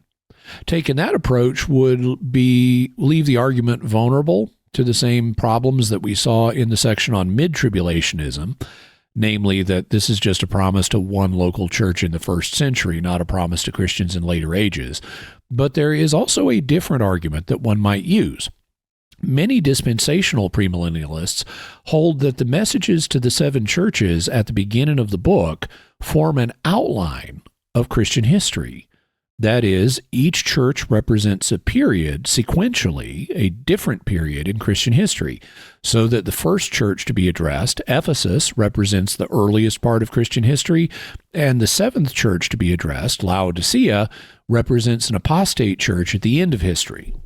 Well, Philadelphia is the 6th of the 7 churches, and so some, not all, pre-tribulationists have held that the statement that while that Christ will keep the Philadelphians from the trial that's coming on the whole world represents a promise of the rapture, that the church will be removed before the tribulation, and that this happens just before the rise of the apostate church of the last days after the rapture.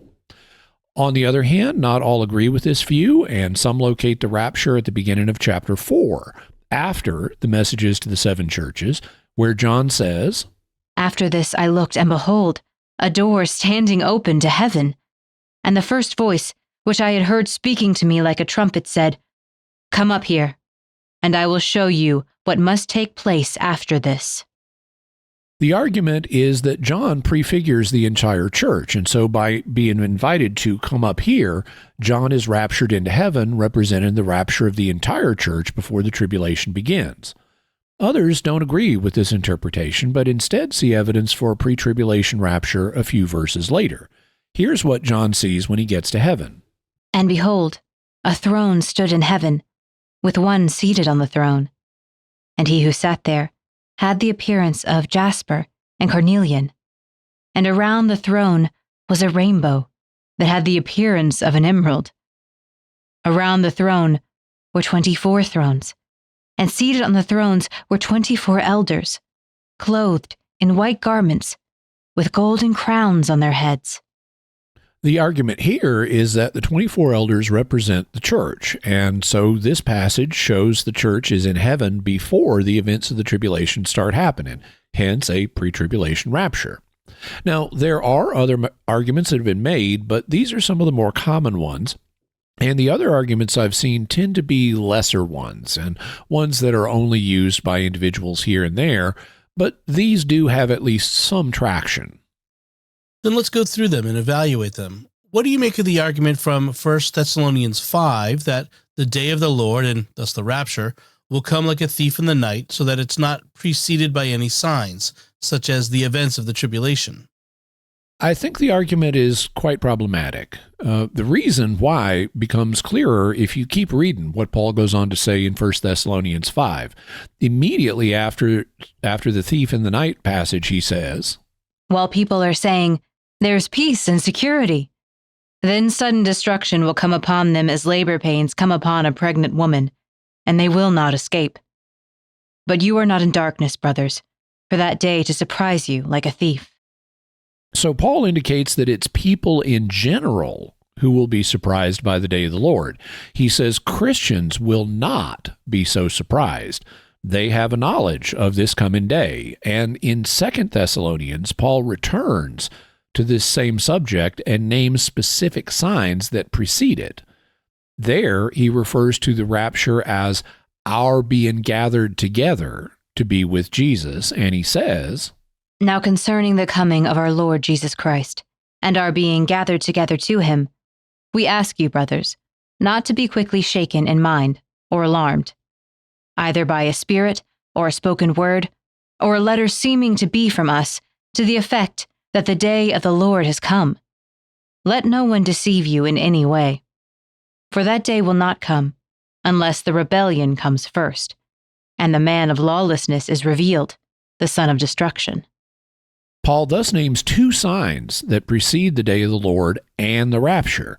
There will be something he calls the rebellion, and the man of lawlessness will be revealed.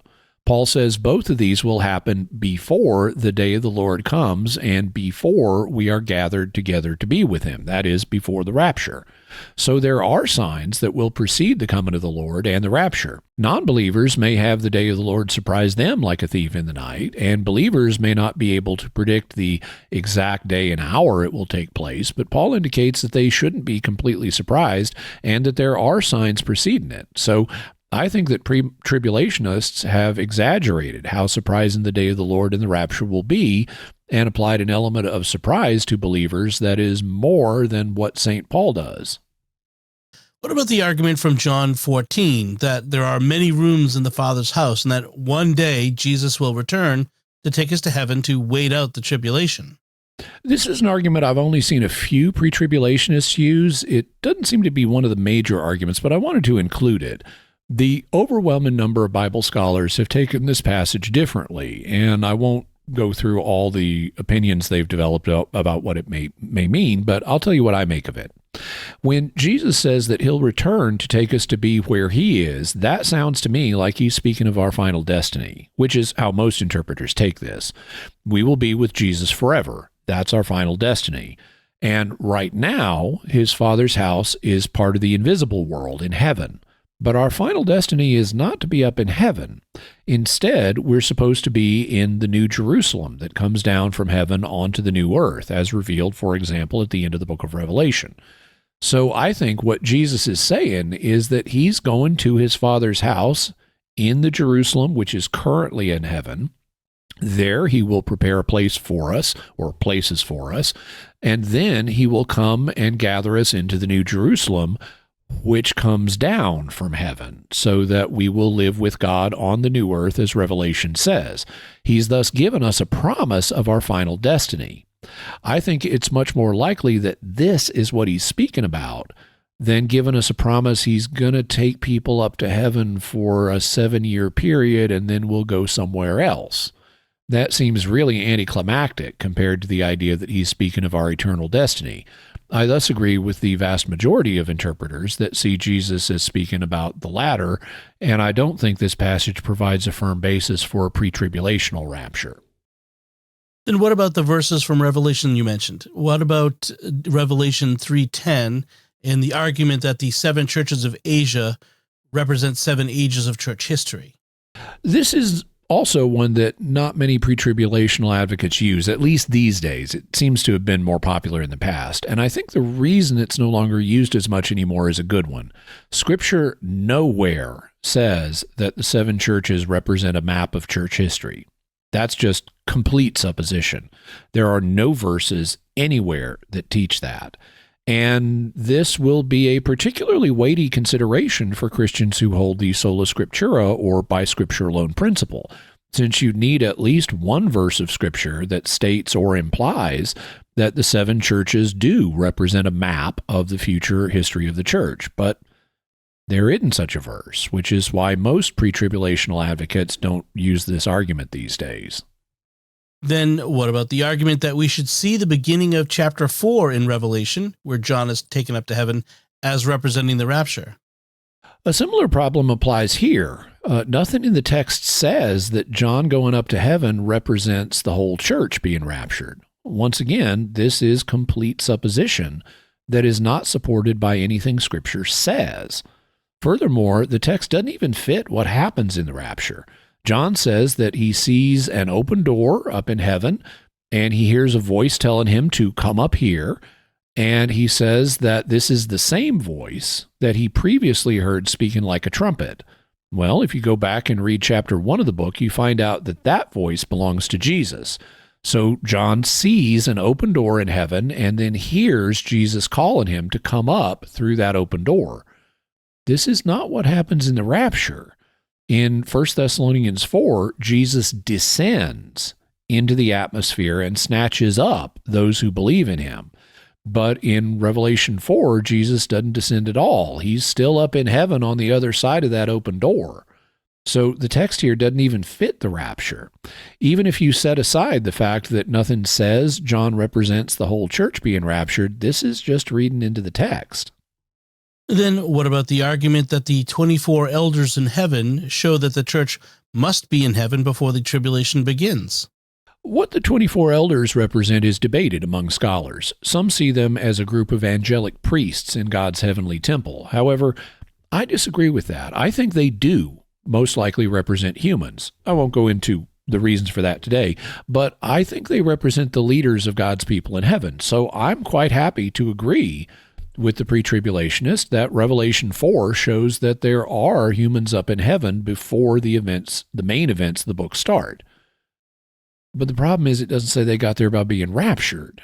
The gates of heaven have been open ever since Jesus rose from the dead and ascended to heaven. So humans have been going to heaven all the way down through church history.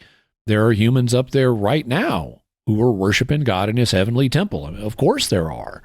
So this passage doesn't tell us anything about the timing of the rapture. It doesn't even mention the rapture. And it's explained by things that have been going on all the way down through church history, so it's not a good basis for establishing a pre-tribulation rapture. Is there anything else we should know about the arguments for a pre-tribulation rapture based on the book of Revelation? Yeah, you may have noticed that they're really weak. None of the passages we've quoted in Revelation even mention the rapture. In fact, the rapture is nowhere mentioned in the book of Revelation. And that's something that's admitted by many of the more scholarly advocates of pre-tribulationism. They especially tend to acknowledge this when they're having roundtable discussions with those other views. I've seen several roundtable discussions where that's happened. For example, in the book Three Views of the Rapture, pre-tribulational advocate Craig Blazing writes, The next and obvious question, for the purposes of this book, concerns the relationship of the rapture to the tribulation in the book of Revelation. The problem we have in answering this question is that there is no explicit mention of the rapture in the book of Revelation.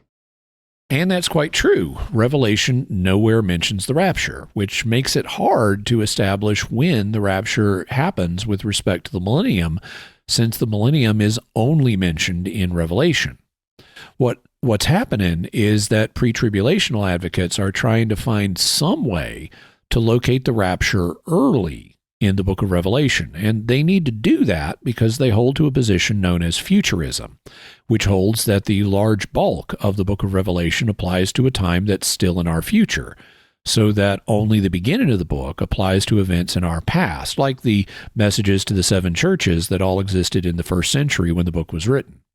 But if the bulk of the book applies to events in our future, and if the rapture occurs before a future tribulation that's described in the book, then you'd need to find a spot early in the book to place the rapture. However, the book never mentions the rapture, and so they end up reading it into texts that they find early in the book, even though it's not mentioned there. Then let's look at the remaining view, that of a post-tribulational rapture. What can we say here? Well, there's no support for a post-tribulational rapture in Revelation since, as we said, the book doesn't mention the event. But if we read the two books where the event is unmistakably mentioned, 1st and 2nd Thessalonians, I think a post-tribulational view is actually well supported. Let's go back to the passage where Paul introduces the concept. But we do not want you to be uninformed, brothers, about those who are asleep, that you may not grieve as others do, who have no hope. For since we believe that Jesus died and rose again, even so, through Jesus, God will bring with him those who have fallen asleep. For this we declare to you, by a word from the Lord, that we who are alive, who are left until the coming of the Lord, will not precede those who have fallen asleep. For the Lord himself will descend from heaven with a cry of command, with the voice of an archangel, and with the sound of the trumpet of God. And the dead in Christ will rise first. Then we who are alive, who are left, will be caught up together with them in the clouds, to meet the Lord in the air, and so we will always be with the Lord. Therefore, encourage one another with these words. Here, Paul says that God will bring with Jesus those who have fallen asleep or died. He also refers to this as the coming of the Lord. Now, there are other comings of the Lord, such as when the Lord comes in judgment on a city, a theme that's established in the Old Testament. And Jesus shares this role in the New Testament. That's something we can discuss in a future episode. But here, we're dealing with a coming of Jesus that includes him bringing dead people back to life. This is the same event, therefore, that Paul refers to in 1 Corinthians 15. Behold, I tell you a mystery. We shall not all sleep, but we shall all be changed, in a moment, in the twinkling of an eye, at the last trumpet. For the trumpet will sound, and the dead will be raised imperishable, and we shall be changed. So Paul associates the resurrection of the dead with what he calls the last trumpet. And here in 1 Thessalonians 4, Paul says that the rapture and the resurrection that accompanies it happens at the sound of the trumpet of God. Now, what do you do with a trumpet? Well, one thing you do is blow it as a signal to get ready for battle. As Paul says in 1 Corinthians 14, If the trumpet gives an indistinct sound, who will get ready for battle? And this military use of a trumpet seems to be what's envisioned in 1 Thessalonians 4, because one of the things Jesus is said to do at the second coming is defeat his enemies. And this military usage is confirmed in 1 Thessalonians 4 because it also says that Jesus will descend from heaven with a cry of command. The Greek word used here, kelusma, is a Greek military term. It refers to the cry a commander gives to initiate military action. The cry of command is then accompanied by the voice of an archangel being a high-ranking angel who leads other lower-ranked angels in battle. So we see a buildup of military images here. Jesus descends from heaven with a shout of command. This command is relayed through an archangel to the heavenly troops, and a trumpet is blown to signal the heavenly army to get ready to do battle with Christ's enemies. This is sounding like the end of the tribulation, when Jesus comes back to kick evil butt. And it's thus in this context that we read, "And the dead in Christ will rise first." So the dead are rising back to life, and you may remember that in 1 Corinthians 15, Paul said, "The last enemy to be destroyed is death." So now the last enemy is being destroyed. We really are at the end. And we read, "Then we who are alive, who are left, will be caught up together with them in the clouds to meet the Lord in the air." But what happens after we meet the Lord in the air? The context suggests that we accompany the Lord as he returns to earth and destroys his enemies. That idea of him returning to earth is also suggested by the term for meeting that's used in this passage, which is the Greek word apantesis, which has a special meaning. In his commentary on 1 Thessalonians, the British Baptist scholar F.F. Bruce explains, "When a dignitary paid an official visit, parousia, to a city in Hellenistic times, the action of the leading citizens in going out to meet him and escort him back on the final stage of his journey was called the apantesis. So Cicero, describing Julius Caesar's progress through Italy in 49 BC, says, "Just imagine what apantesis he is receiving from the towns, what honors are paid to him." And 5 years later, he says much the same about Caesar's adopted son, Octavian. The municipalities are showing the boy remarkable favor, wonderful apantesis and encouragement. Compare Matthew 25:6, where the bridal party is summoned to go out and meet the bridegroom, again using the word apantesis, so as to escort him with a torchlight procession to the banqueting hall. And Acts 28:15, where Christians from Rome walk south along the Appian Way to meet Paul and his company, again using apantesis, and escort them on the remainder of their journey to Rome. So the term apantesis had a well-established technical meaning of going out to meet a dignitary and then escorting him back. The overall flow of the passage thus seems to be, Jesus returns from heaven, bringing the dead in Christ with him. He descends with a cry of command to initiate military action against his enemies. This command is relayed to the angelic troops by an archangel. The trumpet of God is blown to tell everybody to get ready for battle. The dead are raised, indicating the defeat of the last enemy. We are caught up to meet Christ in the air and then escort him back to earth for the final defeat of his enemies. The passage thus fits very well with a post-tribulational view of the rapture. This is confirmed when we read the passage in 2 Thessalonians 2 that returns to the subject. There, Paul introduces a section by saying, "Now concerning the coming of our Lord Jesus Christ and our assembling to meet him." That reference to our assembling to meet him is a direct reference to the rapture Paul told us about in 1 Thessalonians 4.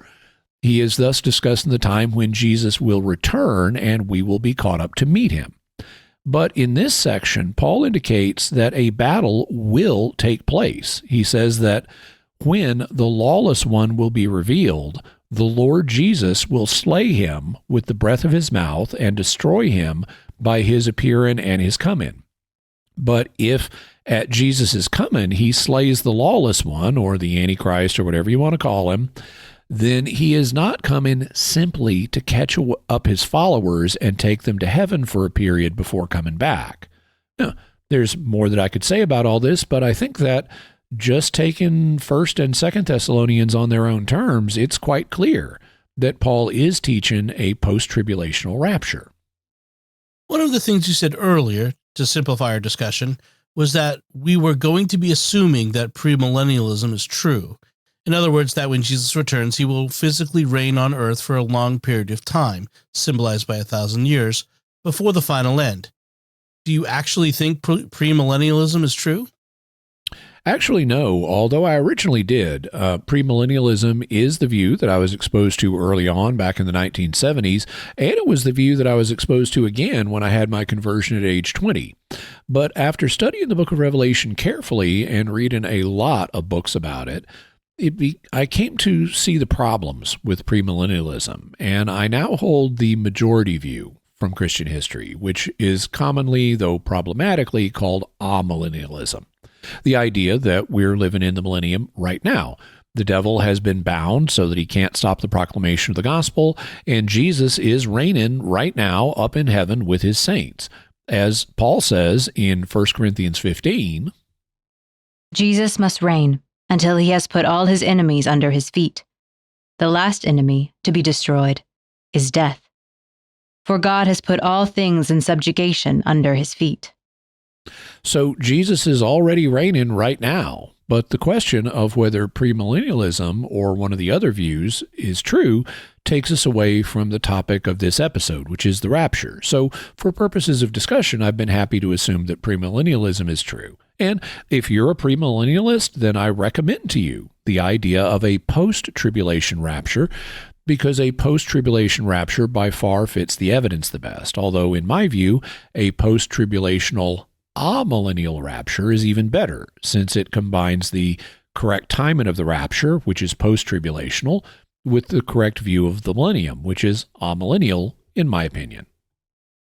We can talk about millennialism more in a future episode, but can you give us at least a brief glimpse of why you prefer that view to premillennialism? Sure. The main reason has to do with how Revelation, the book that mentions the millennium, it relates to history. Everybody agrees that the early part of Revelation relates to early in church history. That's obviously the case with the messages to the 7 churches at the beginning of the book, which are dealt with in chapters 2 and 3, and those churches obviously existed in the 1st century, and they don't exist today. Everyone also agrees that the last part of the book deals with events that are still in our future. That's the case with the passages in chapters 21 and 22, where we see the new heaven and the new earth. So the question is, how do we deal with all that material in the middle between chapter 4 and chapter 20? Well, there are 4 basic positions on this question. A position called preterism holds that these chapters primarily deal with material towards the beginning of the church age. The position called historicism holds that they're a kind of map of the entire church age. A position called idealism holds that they deal with events that keep happening over and over again throughout the Christian age. And a position called futurism holds that they deal with events at the end of the Christian age. To figure out which of these views are true, we need to look at what the book says about itself. At the beginning of the book, we read that it is the revelation of Jesus Christ, which God gave him to show to his servants the things that must soon take place. And at the end of the book, we read, And the angel said to me, These words are trustworthy and true. And the Lord, the God of the spirits of the prophets, has sent his angel to show his servants what must soon take place. And, behold, I am coming soon. Blessed is the one who keeps the words of the prophecy of this book. So we're told both at the beginning and the end of the book that the events it describes will happen soon. And soon must be understood from the perspective of John's original audience in the 1st century, not that of an audience that wouldn't exist for thousands of years. That is a strong argument in favor of preterism, the belief that most of the book of Revelation deals with events early in the Christian age, or soon from the perspective of John's audience. These statements fit preterism much better than futurism, which holds that almost all of the book is still in our future and thus not soon to John's audience. It's also better than historicism and idealism, which smear out the events of the book over church history, again, making them not soon from the perspective of John's audience. Then there's the issue of how we get from the first century to the end of time in the book.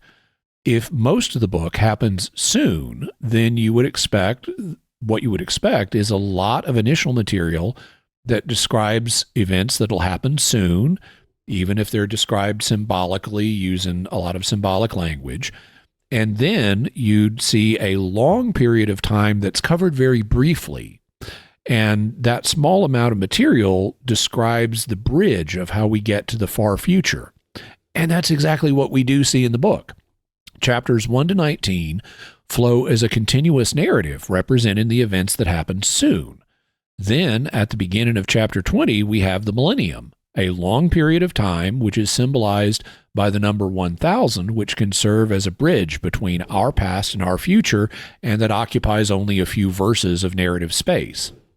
Then, from the second part of chapter 20 to the end of chapter 22, we have the events that are clearly in our future, like the resurrection of the dead, the final judgment, and the new heaven and the new earth. So this book makes great sense on this reading. Chapters 1 to 19 are what happens soon. We are now living in the millennium of chapter 20, when the devil can't deceive the nations and stop the proclamation of the gospel, and Christ is reigning in heaven, and the events at the very end of the book are still in our future. This allows the vast bulk of the book to happen soon from the perspective of John's audience, and it provides us a natural bridge from our past to our future, unlike the forced readings that premillennialism would require, where you have to introduce a sudden jump that is not mentioned anywhere in the text, since there is no point early in the book where there's any obvious massive leap forward in time. Like I said, we can discuss this more in the future, but in my opinion, this read-in better fits the data of the book. Does the reading you've proposed mean that events earlier in the book of Revelation have no relevance to our future? Oh, not at all. One of the things we find when we study Bible prophecy is that events can have more than one fulfillment. And so even if the primary fulfillment of passages in Revelation dealt with events in our past, that in no way hinders them from having additional fulfillments again in our future. One can thus acknowledge that something that has already happened, had a fulfillment in our past, may yet point to something that still lies in our future.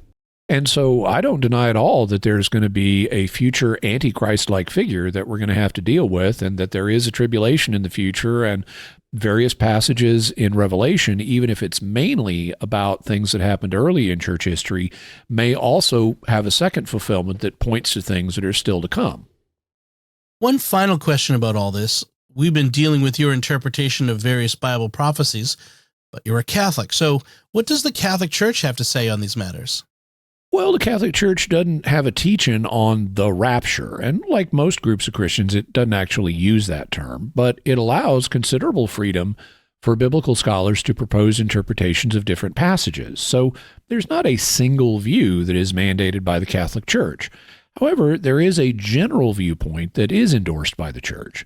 According to the Catechism of the Catholic Church, before Christ's second coming, the Church must pass through a final trial that will shake the faith of many believers.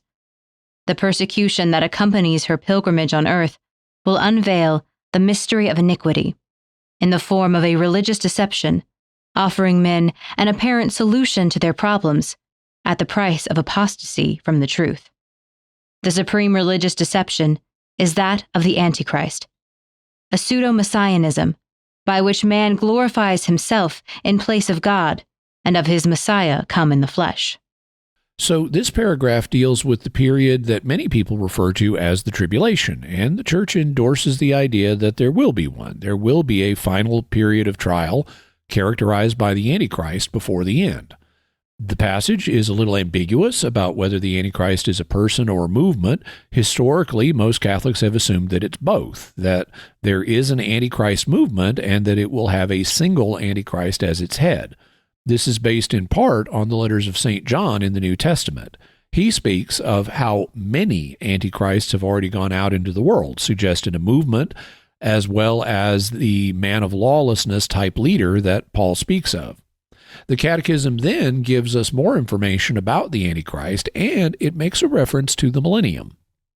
The Antichrist deception already begins to take shape in the world every time the claim is made to realize within history that messianic hope, which can only be realized beyond history through the eschatological judgment.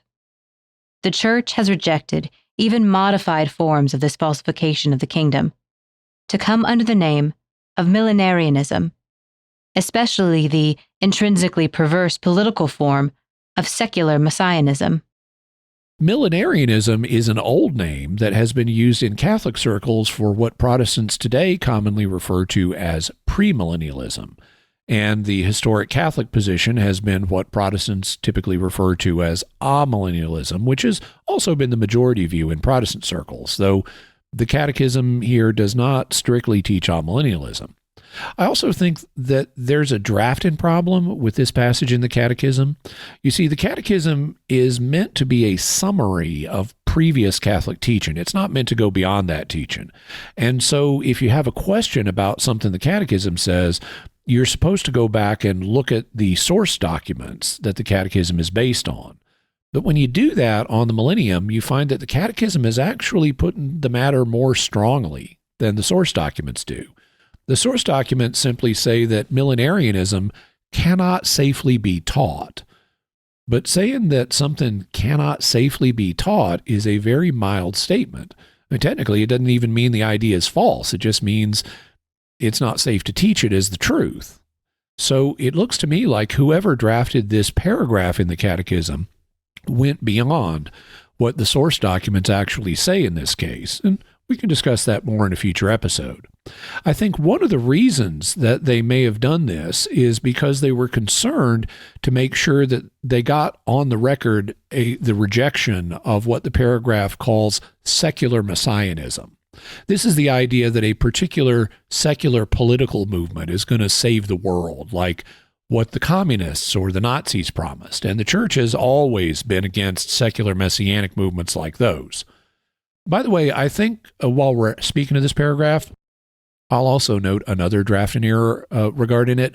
This is paragraph 676, and it speaks about the Antichrist. So they should have just adjusted the paragraph numbers in the Catechism to make this paragraph 666. They really missed an opportunity there. Finally, the Catechism says, The Church will enter the glory of the kingdom only through this final Passover, when she will follow her Lord in his death and resurrection. The kingdom will be fulfilled, then, not by a historic triumph of the Church through a progressive ascendancy, but only by God's victory over the final unleashing of evil, which will cause his bride to come down from heaven. God's triumph over the revolt of evil will take the form of the last judgment, after the final cosmic upheaval of this passing world. So this paragraph reemphasizes that there will be what can be called a tribulation in the future, and that the Church will have to go through this tribulation. So it's post-tribulational in orientation. It also would rule out versions of post-millennialism that don't include a tribulation, and instead view the gospel as just having a smooth path to ascendancy over the world, at which point Christ comes back. In any event, that's what the Catechism of the Catholic Church has to say on these subjects. As I mentioned, there's a lot more we could discuss on topics related to this, but we'll save that for future episodes. In the meantime, if you'd like to check out more of what I've done on biblical prophecy, there are some papers on my personal website, jimmyakin.com, and you can also find books that I've written either on amazon.com or at shop.catholic.com that deal with Bible prophecy. So, Jimmy, what's your bottom line here? The rapture is an interesting and sometimes divisive concept. The idea of a pre-tribulational rapture is a new one that only goes back for about 200 years. It became popular in evangelical circles in the United States in the mid-20th century, but it's faded a bit in popularity since then. The idea of a pre-tribulational rapture has always been a minority position in global Christianity, and most Christians don't even use the term rapture. However, St. Paul does describe a rapture-like event in 1 Thessalonians 4:17, and we don't need to fight about what term we apply to it. When we study the biblical evidence carefully, it turns out that the proposals that place this event before, in the middle of, or at several points during the tribulation are not well supported. Instead, the biblical evidence points to the church having to go through the tribulation and only being rescued and gathered by Jesus at the end. So buckle up. The church doesn't have a get out of persecution free card. At least that's my view. And I hope my analysis has been helpful. Jimmy, what further resources can we offer to the listeners and viewers? We'll have links to the Roundtable book, 3 Views of the Rapture. We'll also have links to some short books that I wrote. Also, Hal Lindsey's movie, The Late Great Planet Earth, and that clip from the 2013 comedy, This Is the End, and that Rapture in Church video. All right. And now it's time to hear from you. What are your theories about the rapture? You can let us know by visiting sqpn.com or the Jimmy Akin's Mysterious World Facebook page, sending us an email to feedback@mysterious.fm, sending a tweet to @MYS_world, visiting the StarQuest Discord community at sqpn.com/discord, or by calling our Mysterious Feedback line at 619-738-4515. That's 619-738-4515. I also want to thank Anna Fontaine for her voiceover work on this episode. Special thanks to Oasis Studio 7 for the video and animation work in this episode. You can check it out by going to youtube.com/Jimmy Akin. And while you're there, you can help me out. I'm trying to get up to 100,000 subscribers at time of recording. And so you can help me do that by liking the videos, commenting on them, writing reviews of the show, and sharing them with others, and especially by subscribing.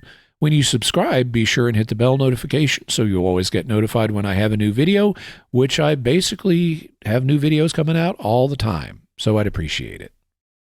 And Jimmy, what's our next episode going to be about? Next week, I'm not sure what we're going to be doing. We're recording this far enough in advance that I'm still working on the scripts. And so what we'll be doing next week remains, both for you and for me, a mystery.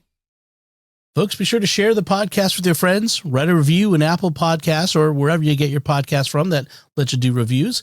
That helps us grow our community and reach even more listeners. Get your very own Mysterious World t-shirt, mug, or other merchandise in our merchandise shop at sqpn.com/merch. You'll find links to Jimmy's resources from our discussion on our show notes at mysterious.fm/357.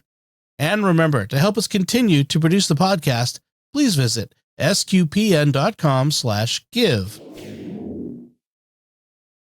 Jimmy Akin's Mysterious World is also brought to you in part through the generous support of Aaron Ferguson Electric and Automation, making connections for life for your automation and smart home needs in North and Central Florida at aaronv.com. And by The Grady Group, a Catholic company bringing financial clarity to their clients across the United States, using safe money options to produce reasonable rates of return for their clients. Learn more at GradyGroupInc.com. Until next time, Jimmy Akin, thank you for exploring with us our mysterious world. Thanks, Dom. And once again, I'm Dom Bettinelli. Thank you for listening to Jimmy Akin's Mysterious World on StarQuest.